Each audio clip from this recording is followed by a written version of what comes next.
అందరికీ నమస్కారం. Epic story లైన్స్కు స్వాగతం.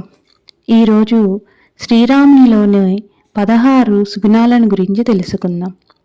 దశరథ రాముడు, కోదండ రాముడు, జానకి రాముడు, ప్రజలందరికీ ఆదర్శప్రాయుడు శ్రీరాముడు. మానవ జీవితంలో విడదీయరాని బంధాన్ని ఏర్పరచుకున్న మహాకావ్యం శ్రీరామాయణం. ఎన్నిసార్లు చదివినా, ఎన్నిసార్లు విన్నా ప్రతిసారి కొత్తగా అనిపిస్తుంది.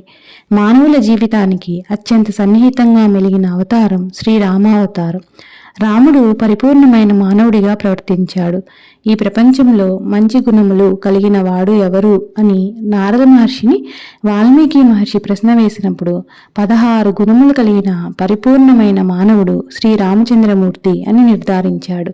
మనుష్య జీవితంతో శ్రీరాముడి జీవితం మమేకమైపోయింది. ఆయన మానవుడిగా పుట్టాడు, మానవుడిగా పెరిగాడు, మానవుడిగా కష్టాలను పడ్డాడు, మానవుడిగానే అవతారం పరిసమాప్తి చేశాడు. ఆయన సత్యంతో లోకాలను, ధర్మంతో సమస్తాన్ని, శుశ్రూషలతో గురువులను, దానగుణములతో దీనులను గెలిచాడు. అలాగే తన పౌరుష పరాక్రమములతో శత్రువులను గెలిచాడు. పరిపూర్ణమైన మానవ అవతారమే రామావతారం. ధర్మము తప్పకుండా మనిషి అనేవాడు ఇలా జీవించాలి అని చూపించినవాడు శ్రీరాముడు. 16 గుణములు పుష్కలంగా కలిగి ఉన్నవాడు రాముడు.